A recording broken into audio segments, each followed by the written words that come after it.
మనం వివేకులమైతే ఈ ఫోన్ ద్వారా వ్యాపారాలు చేయొద్దండి. అసలు ఒక వస్తువు ఏదైనా కొనాలి అని ఉంటే అంతగా ఆ వాంఛ పీడిస్తే అది అవసరమైతే బల్ల మీద వచ్చిన తోక పుస్తకం లాంటిది పెట్టి అక్కడ రాయాలి.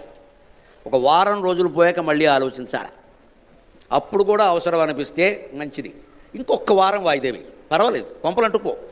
15 రోజులు అయ్యేసాక నేను చెబుతున్నానండి అనుభవం మీద, ఆ కోరికే ఉండదమ్మా, మీకు 10,000 మిగిలే అనుమానం ఏమీ లేదు. ఇక్కడ బుద్ధికి తోచగానే చేసేయకూడదండి. ఇది కూడా మనిషి మనస్సు చాలా మాయ చేస్తుంది. మన ఏది చూస్తే అది కావాలనిపిస్తుంది, మనకి చూడగానే అనిపిస్తుందండి ఖచ్చితంగా.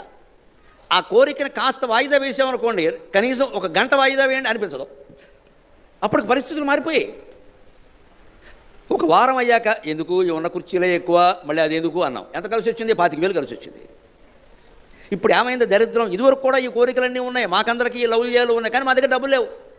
డబ్బులు కావాలంటే బ్యాంక్కి వెళ్ళాలి. రెండో శనివారం సెలవు వాయిదా, మన్నాడు ఆదివారం వాయిదా, మన్నాడు సంక్రాంతి వాయిదా, అంటే అన్ని వాయిదాలే. తీరా బ్యాంక్ తెరిచేసరికి మా కోరిక వాయిదా. అందువల్ల సుఖంగా ఉన్నాం, అందువల్ల ఆనందంగా ఉన్నాం. వీళ్ళ వాయిదా వేసే అవకాశం లేదండి. చేతిలో ఫోన్ ఉంది, అందులో అకౌంట్ ఉంది.